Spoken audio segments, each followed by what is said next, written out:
সুপ্রভাত সকলকে। এখন বাজে সকাল 6:45। আমরা মদমহেশ্বর থেকে রাশির উদ্দেশ্যে হাঁটা শুরু করলাম। এখন রাস্তা মদমহেশ্বর থেকে বানতলি পর্যন্ত পুরোটাই উতরাই, কিন্তু তারপরের থেকে আরও 5-6 কিলোমিটার রাস্তা সেটা পুরোটাই চড়াই আছে আবার। তো নামার সময়ও যেহেতু উতরাইয়ে নামবো, তো পাথরের যে কিছু লুজ পাথর থাকার জন্য এবং পা দেখে ফেলতে হবে, তো ধীরে ধীরে সাবধানে এগিয়ে যাচ্ছি আমরা। রাস্তায় আবার গিয়ে আমাদের অভিজ্ঞতা শেয়ার করছি। আমরা এখন নিচে নামছি। নিচের সামনের যে উতরাইটা সেটা দেখানোর চেষ্টা করব। গতকাল আমরা এইসব রাস্তা দিয়েই উঠেছিলাম, তো ওঠার সময় ততদিকই কষ্ট হয়েছিল, বাট নামার সময় সব সময় পায়ের দিকে পাথরে মানে সামনের দিকে পা খেয়াল রেখে ফেলতে হচ্ছে, কারণ নামার সময় আরও বেশি রিস্ক পা ফলস খেয়ে যাওয়ার।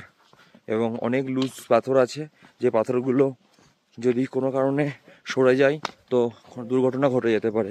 সেই জন্য সবসময় মানে সন্তর্পণে পা ফেলতে হবে। এখানে আমাদের টোটাল যে 9 জনের টিম, তার মধ্যে আমরা 5 জন আগে স্টার্ট করেছি, তারা পরে আসছে। আমরা সকাল 6:45-এ হাঁটা শুরু করেছিলাম মদমহেশ্বর থেকে। এখন বাজে 7:45। আমরা এখন এসে পৌঁছালাম কুঞ্চটিতে। আমরা গতকালও এখানে একটু রেস্ট নিয়েছিলাম। আজকে এখানে সামান্য কিছু হালকা ব্রেকফাস্ট করে তারপর আবার নিচের দিকে যাওয়া শুরু করব।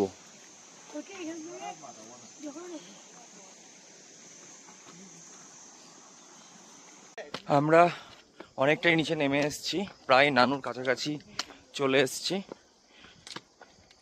তো নামাটাও কিন্তু খুব ডিফিকাল্ট হয়ে যাচ্ছে, কারণ পাথরগুলো কিছু কিছু স্মুথ পাথর, যেটার উপরে পা দিলে পা স্লিপ করে যাচ্ছে, তো সেজন্য নামাটাও ডিফিকাল্ট হয়ে যাচ্ছে। ওঠার সময় বুকে বা পায়ে চাপ পড়লো, নামার সময় পায়ে কিন্তু তেমনই চাপ পড়ছে এবং সামনের আঙুলে ভালোই প্রেশার পড়ছে। নিচের দিকে তাকিয়ে তাকিয়ে হাঁটতে হচ্ছে। আমি জাস্ট একটু ভিউটা দেখানোর চেষ্টা করব। এই যে পিছনে প্রীতম, তার পিছনে কুন্তল, এই যে সামনে স্বর্ণ আছে, সাথী আছে। আমরা সবাই ধীরে ধীরে নামছি। তবে রাস্তার বিউটি অসাধারণ। এই পঞ্চকেদারের মধ্যে মদমহেশ্বরের যে বিউটি অসাধারণ।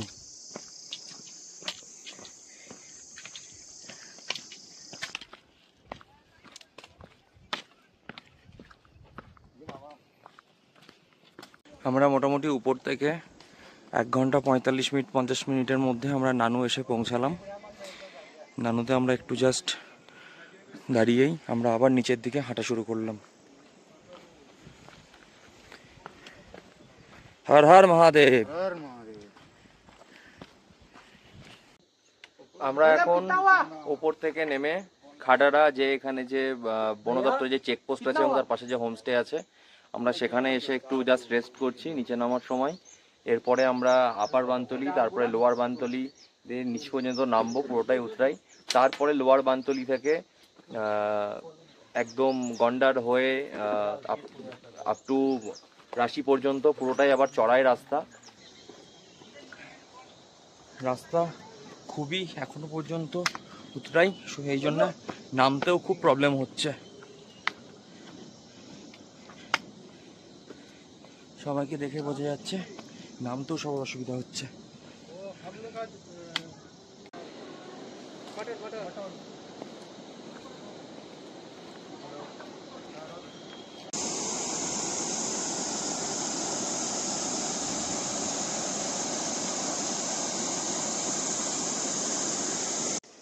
আমরা এখন আপার বানতলিতে এসে পৌঁছালাম। এগুলো হচ্ছে বানতলির হোমস্টে, আমরা যাওয়ার সময় দেখিয়েছিলাম। আমাদের সামনে রাজা যাচ্ছে, সৌমেনদা, স্বর্ণ, সাথী, প্রীতম সবাই সামনে আছে। এই সরস্বতী গঙ্গা এবং এদিক থেকে বয়ে চলেছে মোরখান্ডা গঙ্গা, এই দুটো মিলিত হয়ে সামনে সঙ্গম তৈরি হয়েছে এবং সঙ্গম থেকে এটি মধুগঙ্গা বা মধুমহেশ্বর গঙ্গা নামে বয়ে চলেছে। এখন আমরা লোয়ার বানতলিতে এসে পৌঁছালাম। লোয়ার বানতলির পর থেকে রাস্তা আবার পুনরায় প্রচণ্ড চড়াই শুরু হবে। অ্যাকচুয়ালি মধুমহেশ্বর থেকে নামার পর এই বানতলি পর্যন্ত উতরাই হলেও অতটা অসুবিধা হয়নি, কিন্তু আবার শেষের দিকে এসে এই যে আবার চড়াই, এটা মনটাকে আবার ভেঙে দিচ্ছে। পায়ের হয়তো কষ্ট হয়েছে উতরাইতে রাস্তাতে, কিন্তু তাও অতটা অসুবিধা হয়নি। কিন্তু এবার আবার সেই চড়াই, পুনরায় আবার সেই শ্বাসের ঘাটতি হতে থাকবে। তো দেখা যাক আমরা কত তাড়াতাড়ি কমপ্লিট করতে পারি। আমরা এখন লোয়ার বানতলি থেকে একদম নিচে চলে এসেছি, একদম নদীর কিনারে।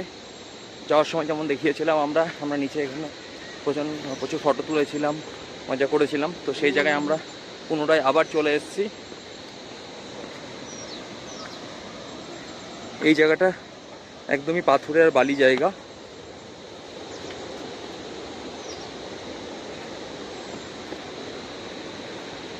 এই যে চারিদিকে পাহাড়। আমাদেরকে অ্যাকচুয়ালি যেতে হবে, আমি দেখাতে পারবো কিনা জানি না। ওই দূরে দেখা যাচ্ছে পাহাড়টা, ওই পাহাড়টার কাছে যেতে হবে। আর আমরা এখন একদম পুরো নদীর তটে চলে এসেছি। এখানে অনেকে সবাই নেমেছে। এই যে বাঁদিকে এটাই হচ্ছে সরস্বতী গঙ্গা, আর এদিকে আছে মারখান্ডা গঙ্গা, একসাথে মিলিত হয়ে সোজা মধুমহেশ্বর গঙ্গা বা মধুগঙ্গা নামে বয়ে চলেছে। এখানেই সঙ্গমটা তৈরি হয়েছে। এই যে মারখান্ডা গঙ্গা, জলের প্রচণ্ড স্রোত আর অসাধারণ সৌন্দর্য, দুটো মিলেমিশে এক হয়ে গেছে।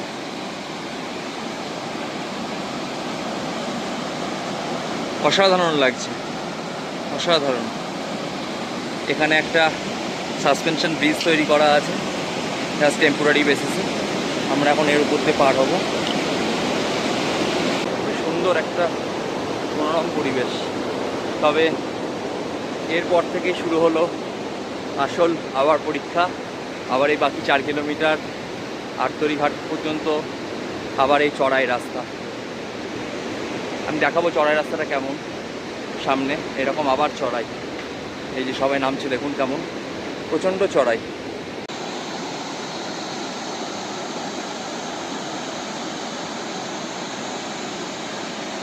এখন বাজে সকাল 11:20। আমরা এখন এসে পৌঁছালাম গন্ডারে। 6:45 থেকে যে যাত্রা শুরু হয়েছিল আমাদের নিচে নামার, রাশি ভিলেজে নামার, এখন আমরা গন্ডারে এসে উপস্থিত হয়েছি। এরপর থেকে রাস্তা পুরোটাই আবার চড়াই হবে। তার আগে আমরা একটু জাস্ট রেস্ট নিয়ে নিচ্ছি। আর আমাদের বাকি যারা 3 জন পিছনে আছে তাদের জন্য আমরা অপেক্ষাও করছি একটু। গন্ডার থেকে প্রায় 300-400 মিটার নিচে নেমে চলে এসেছি।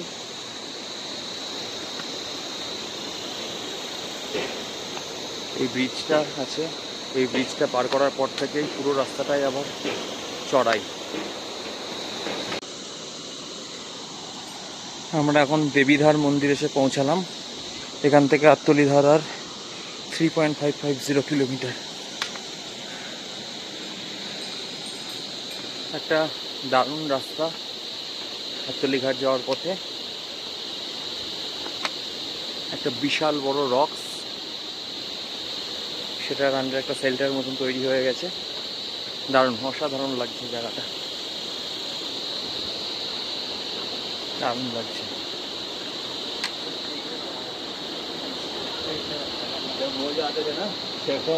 যদি কখনো কোনো সময় বৃষ্টি আসে বা কোনো প্রাকৃতিক দুর্যোগের সময় যদি যারা যাত্রা করছেন তারা মনে করছেন যে এখানে মানে জাস্ট কিছু সময়ের জন্য শেল্টার নেবেন, তো তাদের জন্য আদর্শ একটা জায়গা।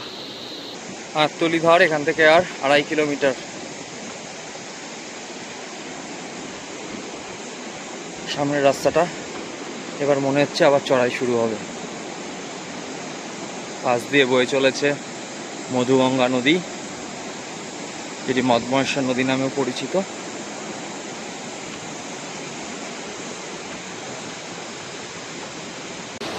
এখন একটু এখানে ওয়াটার ফলসটার সামনে একটু বিশ্রাম নিলাম। আবার আমরা হাঁটা শুরু করব আর্চরি ঘাটের জন্য। অসাধারণ একটা জায়গা, ঝর্ণার এতই আওয়াজ, কথা কতটা শোনা যাবে জানি না, ঝর্ণার জলের আওয়াজ। সবাই আবার ব্যাগপত্র নিয়ে রেডি হয়ে গেছে হাঁটার জন্য।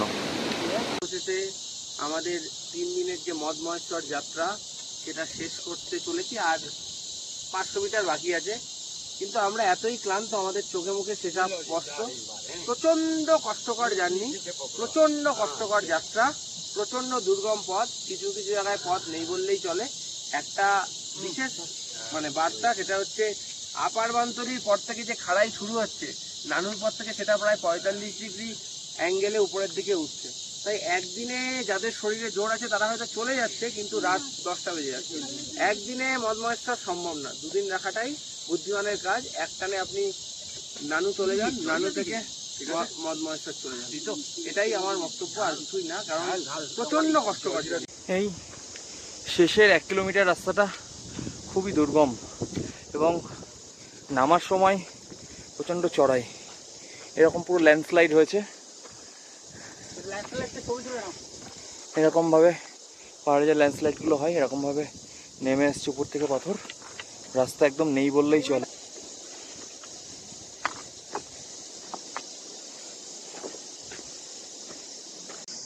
ফেরার পথে লাস্ট যেই 700-800 মিটার রাস্তা, এই রাস্তাটুকু পুরোটাই সিঁড়ি করা আছে।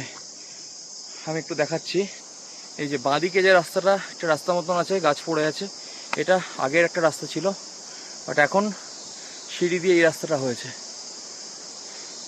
এরপর থেকে প্রায় 13-14 এরকম টার্নিং আছে, পুরোটাই সিঁড়ি।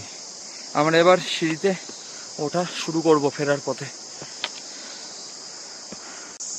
ফাইনালি আমরা যেখান থেকে আমাদের মদ মহেশ্বর ট্রেক শুরু করেছিলাম, আমরা সেই জায়গায় আবার আসলাম। আমরা কমপ্লিট করতে পারলাম আমাদের সেই মদ মহেশ্বর ট্রেক। ও দারুণ লাগছে। এই যে শ্রী মদ মহেশ্বর যে মার্গ, এখান থেকেই প্রথম শুরু হয়েছিল, এই সিঁড়িগুলো থেকেই, আর এখানে এসেই আমাদের এই ট্রেক কমপ্লিট হলো। হর হর মহাদেব, হর হর মহাদেব।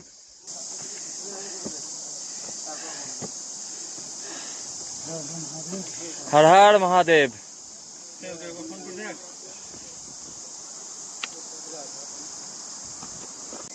18 কিলোমিটারের দীর্ঘ পঞ্চকেদারের দ্বিতীয় কেদার, যেখানে ভগবান মহাদেবের নাভি আছে বলে কথিত আছে, সেই মদ মহেশ্বর ধামের যে ট্রেক আমরা শুরু করেছিলাম, অবশেষে সেটা শেষ হলো।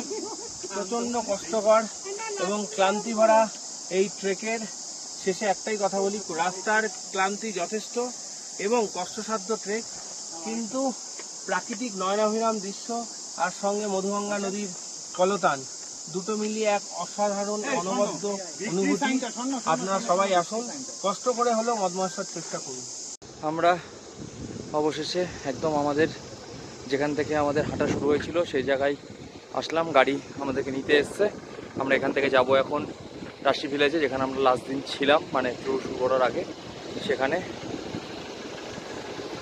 গাড়ি এই পর্যন্তই আছে, এরপরে আর গাড়ি আসে না, সেখানে গাড়ি এখানে দাঁড়িয়েছে। আমরা আর একজনের জন্য অপেক্ষা করছি, সে চলে আসলে আমাদের গাড়ি ছেড়ে দেবে।